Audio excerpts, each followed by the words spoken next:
Hi everyone, on parcel my 9th class science సబ్జెక్ట్లో ఉన్న third chapter laws of motion అనే lesson గురించి చెప్పుకుంటున్నాం కదా. దాంట్లో ఇప్పుడు యాక్టివిటీ 4 and 5 గురించి చెప్పుకుంటున్నాం అనమాట. దీంట్లో larger the net force greater the acceleration, ఎక్కువ ఫలిత బలం ఎక్కువ ఉన్న వాటికి ఎక్కువ త్వరణం ఉంటుంది అని చెప్పి మనం ఈ కేసులో చెప్పుకోబోతున్నాం.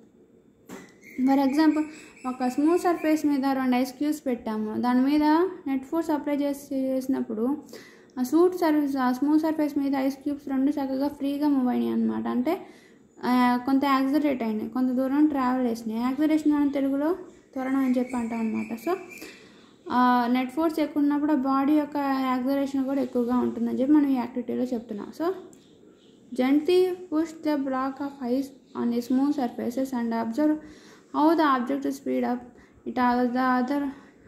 In other words, how it accelerated. So smooth surface మీద ఐస్ క్యూబ్స్ రెండు పెట్టి దాని మీద నెట్ ఫోర్స్ అప్లై చేసినప్పుడు ఆబ్జెక్ట్ అనేది ఎలా స్పీడ్తో ట్రావెల్ అవుతుంది మీరు అబ్జర్వ్ చేయండి, లేదా బాడీలో యాక్సిలరేట్ అయ్యిందో లేదా మీరు గమనించండి. ఏం చేస్తాం అక్కడ, now increase the net force and observe the changes in the speed.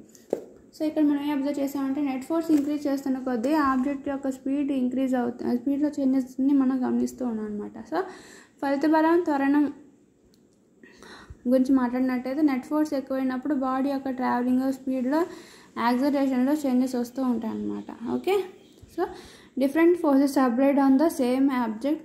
ఇక్కడ ఈ ఆబ్జెక్ట్ మీద తక్కువ ఫోర్స్ అప్లై చేసాం, ఈ ఆబ్జెక్ట్ మీద ఎక్కువ ఫోర్స్ అప్లై చేసాం. So force is different. Net force changes అవుతున్న కొద్దీ ఆ బాడీ యొక్క మూమెంట్లో కూడా చేంజెస్ అవుతూ ఉన్నాయి, ఆ బాడీ యొక్క స్పీడ్లో కూడా చేంజెస్ అవుతూ ఉన్నాయి. తక్కువ ఫోర్స్ అప్లై చేసినప్పుడు కొంత దూరం అది ఆగిపోయింది, ఎక్కువ ఫోర్స్ అప్లై చేసినప్పుడు అది ఎక్కువ దూరం ట్రావెల్ అయింది అనమాట. So net force is changes when then speed of an object also changes అనమాట. ఓకే, నెక్స్ట్ యాక్టివిటీ 5లో మనం ఏం నేర్చామంటే larger the mass smaller the acceleration.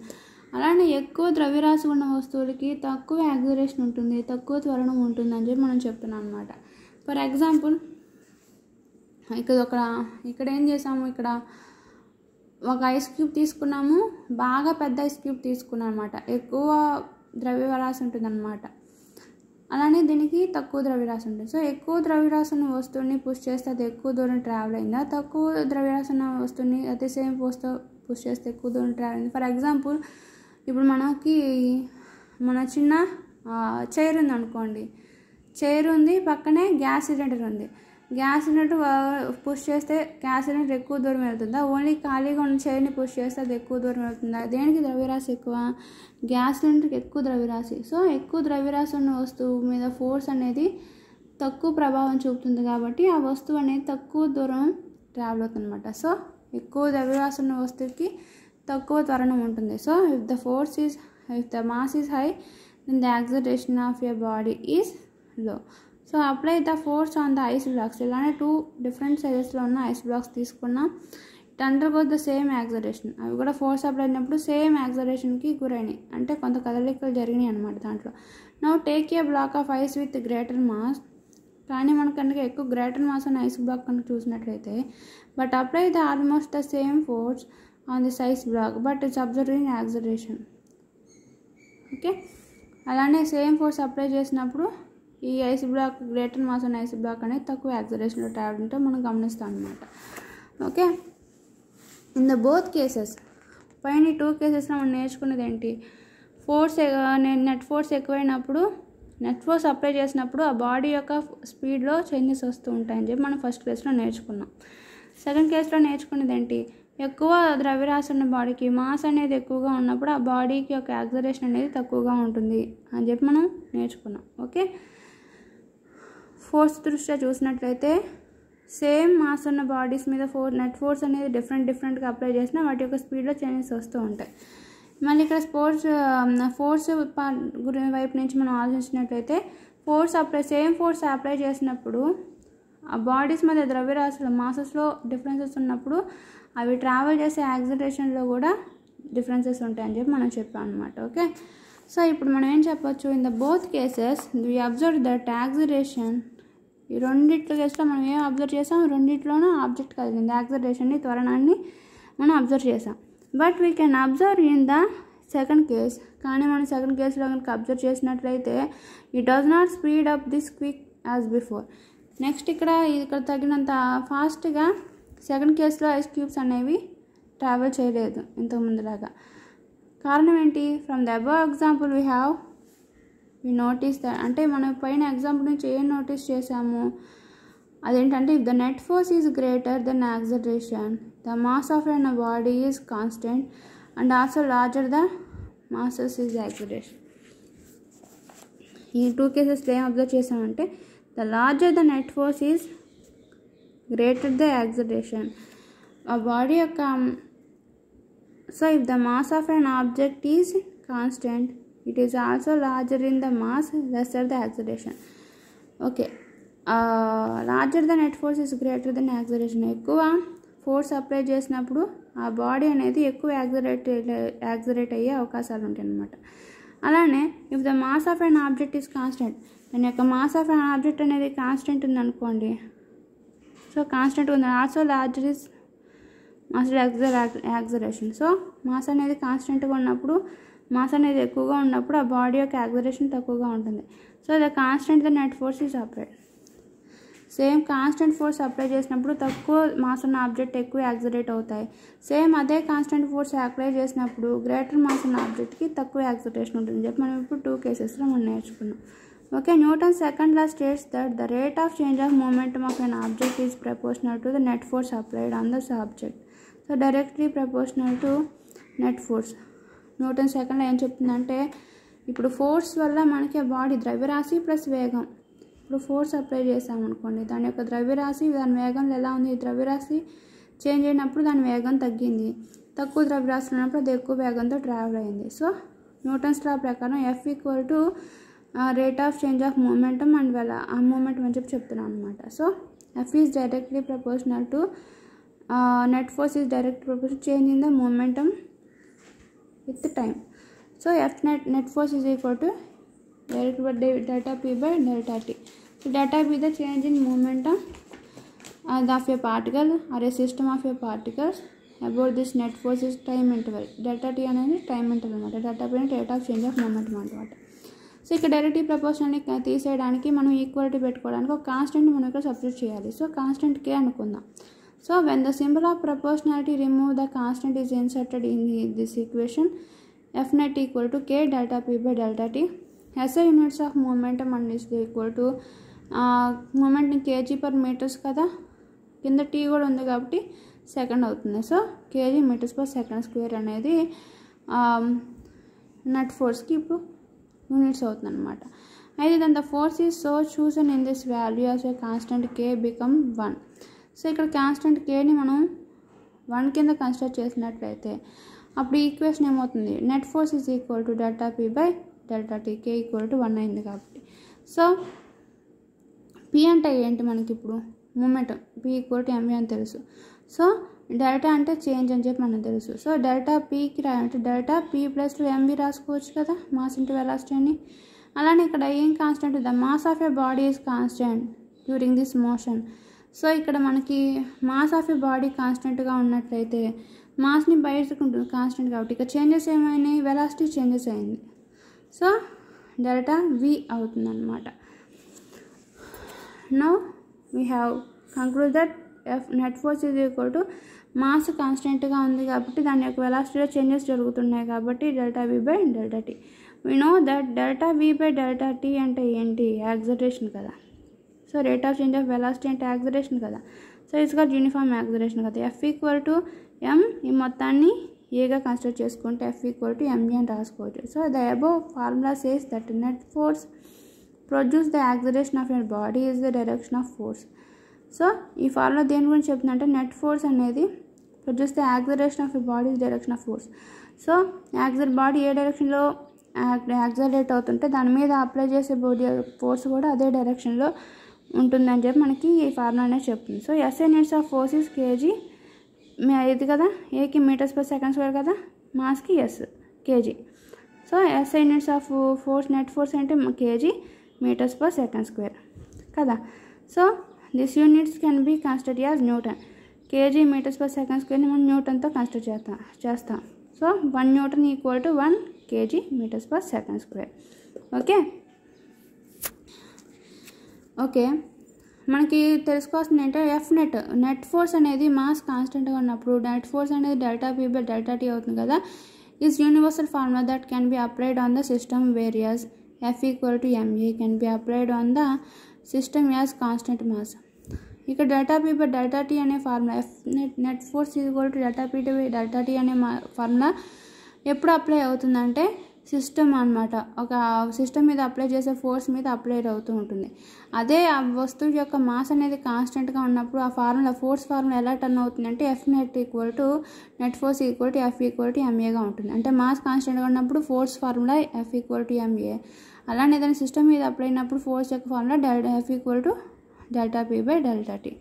Okay, to solve this problem we are using Newton's second law. The weight of a body is taken as mg vertically down. So ఇవన్నీ ఈ formulas base చేసుకొని మనం Newton second లా ఫార్ములాని base చేసుకొని మనం ఏం కనుక్కోవచ్చు, the weight of ఏ బాడీని taken in vertically downwards. So ఇక్కడ ఫార్ములా గురించి మనం క్లియర్ చేసేటప్పుడు సొల్యూషన్ చేసేటప్పుడు ఫార్ములాని ఉపయోగించి న్యూటన్ సెకండ్ లా ఫోర్స్ ఫార్ములాని ఉపయోగించి మనం సొల్యూషన్స్ చేసేటప్పుడు మనం తీసుకునే బాడీ యొక్క నెట్ వెయిట్ అనేది ఎప్పుడు లంబంగా మనకి వర్టికల్లీ డౌన్వర్డ్ డైరెక్షన్లో మనం మెజర్ చేయాల్సి ఉంటుందన్నమాట. So we have learned about this chapter of గ్రావిటేషన్లో మనం చెప్పుకున్నాం మనకి ఖచ్చితంగా లంబంగా దాని యొక్క వెయిట్ని బాడీ యొక్క మాస్ని ఎలా తీసుకుంటాం తెలుసుకున్నాం కదా. సో ఆ బాడీ యొక్క వెయిట్ని మనం వర్టికల్లీ డౌన్వర్డ్ డైరెక్షన్లో మెజర్ చేసి దీనికి క్యాల్కులేట్ చేయాలన్నమాట. తెలుగులో ఏమంటా అంటే లంబంగా అంటే నిటారుగా పర్పెండిక్యులర్గా ఎర్త్కి దాని యొక్క డౌన్వర్డ్ డైరెక్షన్లో దాని యొక్క బాడీ యొక్క వెయిట్ మాస్ని మెజర్ చేసి మనకి ఈ ఫార్ములాకి సొల్యూషన్ చేయాలి. ఓకే, అలానే ఎగ్జాంపుల్ 2లో ఏం చెప్పారు, ఇప్పుడు మనం ఎఫ్ ఈక్వల్ టు ఎంఏ అనే దాన్ని ఉపయోగించి మనం ఇప్పుడు సొల్యూషన్ చేద్దాం.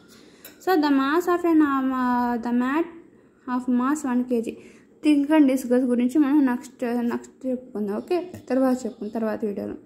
The mass of an mat is 1 kg and it's length 1 meter is placed on the floor. ఒక మ్యాట్ ఉందనుకోండి, ఒక చాప యొక్క బరువు ఎంత అంట 1 kg అనమాట. దాని లెంత్ అంతా ఎంత పొడుగుందంట 1 meter పొడుగుందనమాట. అది ఎక్కడుంది, ప్లేస్డ్ ఆన్ ద ఫ్లోర్, నేల మీద పరచబడి ఉంది. So 1 end of the mat is pulled with constant speed of 1 meters per second. ఒకవైపు మ్యాట్ వైపు పట్టుకొని ఏం చేశారు, పుల్ చేసినప్పుడు అంతా వెలాసిటీతో పుల్ చేశారు 1 meters per second అనే వెలాసిటీతో towards the other end. Okay, ఎటువైపు పుల్ చేశారు అంటే సో ఇది ఓకే, పుల్ చేసి అదర్ ఎండ్ వైపు ఇట్లా పుల్ చేశారు అనమాట. And till the other end comes to its motion till that mat is reverse. So ఎంతవరకు అంటే పూర్తిగా ఇట్లా రివర్స్ చేసి మళ్ళీ సెకండ్ హ్యాండ్ కూడా ఇటు వచ్చి వాళ్ళే అంతవరకు పూర్తిగా రొటేట్ చేశారు అనమాట. అంత వెలాసిటీతో 1 meters per second అనే వెలాసిటీతో. అయితే how much the force charge acquire to this. So ఇటు పూర్తిగా ఇటు కంప్లీట్గా రొటేట్ అయ్యి సెకండ్ హ్యాండ్కి రావడానికి ఎంత ఫోర్స్ అప్లై చేయాల్సి వస్తుంది అనేదాన్ని మనం ఇప్పుడు కనుక్కోవాలి. ఇప్పుడు మనం ఫోర్స్ కనుక్కోవాలి. ఓకే, మనకి ఇచ్చిన డేటా ఏంటి, ఫోర్స్ అనేది ఇప్పుడు మనం కనుక్కోవాలి. ఇప్పుడు మ్యాట్ యొక్క వెలాసిటీ ఎంత, velocity equal to 1 meters per second. దాని యొక్క లెంత్ ఎంత అంటే డిస్టెన్స్ అనుకో 1 meter డిస్టెన్స్ ఉంది. సో ఇప్పుడు మనకి ఏం కావాలి, ఫోర్స్. ఎఫ్ ఈక్వల్ టు దాని యొక్క మాస్ ఎంత 1 kg కదా. సో ఎఫ్ ఈక్వల్ టు ఎంఏగా తీసుకున్నాం అనుకోండి. Okay, so F equal to delta P by delta టీగా తీసుకున్నాం. సో డెల్టా పీ అంటే delta equal to MV by delta T. So మనకి ఇప్పుడు డెల్టా టీ వాల్యూ కావాలి, వెలాసిటీ ఉంది, మాస్ వాల్యూ ఉంది, డెల్టా టీ కావాలి. అంటే velocity equal to distance by delta S by delta T కదా. సో వెలాసిటీతో పోలిస్తే డెల్టా ఎస్ ఎంత, డిస్టెన్స్ ఎంత, మ్యాట్ 1 meter, టైం ఎంత మనకి తెలీదు, వెలాసిటీ ఎంత ఇచ్చాడు 1 meters per second వెలాసిటీ ఇచ్చాడు. Delta T equal to 1 meter by దీని ఇటు కిందకి వెళ్తే 1 meters per second. వెలాసిటీ అయితే ఏమవుతుంది ఇక్కడ 1 సెకండ్ అవుతుంది అనమాట. సో రేడియో అంతా కంప్లీట్ రొటేట్ అవ్వడానికి ఎంత టైం పట్టింది? 1 సెకండ్ టైం పట్టింది. ఓకే, ఈ 1 సెకండ్ టైంని ఓకే డిస్టెన్స్ చేస్తానండి. సారీ తప్పు. ఇట్లా మ్యాట్ ఉంది కదా, ఇది ఇక్కడ నుంచి 1 మీటర్ డిస్టెన్స్ అయితే తిరిగి తూడుగా రివర్డానికి మళ్ళీ ఇంకా 1 మీటర్ అంటే డిస్టెన్స్ అవుతుంది 1 డిస్టెన్స్ 1 మీటర్ ప్లస్ 1 మీటర్ కదా డిస్టెన్స్ అయ్యేది. సో ఇక్కడ 2 మీటర్స్ డిస్టెన్స్ అవుతుంది. So delta T equal to distance ఎంత 2 మీటర్ బై ఎంత వెలాసిటీ ఎంత 1 మీటర్స్ పర్ సెకండ్ కదా. సో 2 సెకండ్స్ అవుతుంది అనమాట. అంటే చేప కంప్లీట్గా ఇట్లా ఉన్నది ఇట్లా తిరిగి రావడానికి 1 మీటర్ 2 ప్లస్ 1 మీటర్ అంటే 2 మీటర్ డిస్టెన్స్ ట్రావెల్ చేయడానికి పూర్తిగా ఎంత టైం పెట్టింది? 1 మీటర్ పర్ సెకండ్ వెలాసిటీతో ట్రావెల్ అయ్యేసరికి 2 సెకండ్స్ టైం పట్టింది అనమాట. ఓకే, మనం కొనుక్కోమంది force equal to delta mv by delta t dp by dt కాబట్టి. సో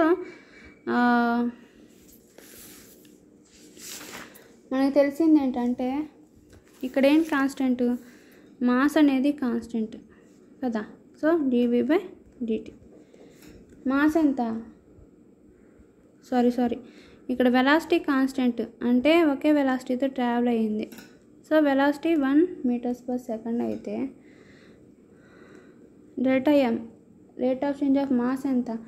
మాస్ అనేది చేంజ్ అయింది అంటే ఇక్కడ ఉన్నప్పుడు ఒక మాస్ ఉంటుంది, మళ్ళీ ఇట్లా తిరిగి మళ్ళీ బోర్లు ఇచ్చారు కదా.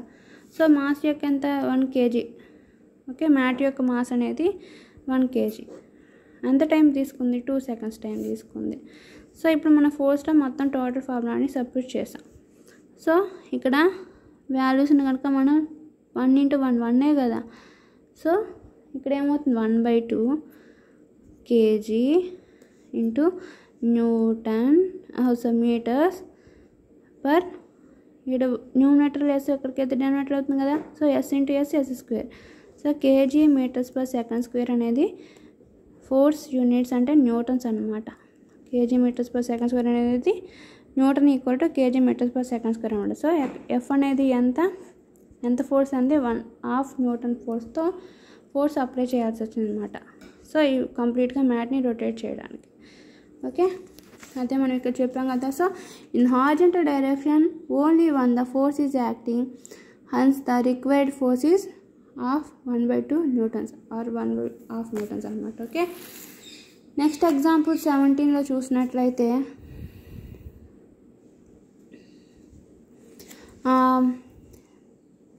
ఓకే, నెక్స్ట్ వీడియోలో మనం ఎగ్జాంపుల్ 2 గురించి అలానే థింక్ అండ్ డిస్కస్ గురించి చెప్పుకుందాం. ఓకే, అలాగే 18 minutes అయిపోయింది కదా, తక్కువ టైంలో ఎక్కువ టాపిక్ కవర్ చేద్దాం. ఓకే.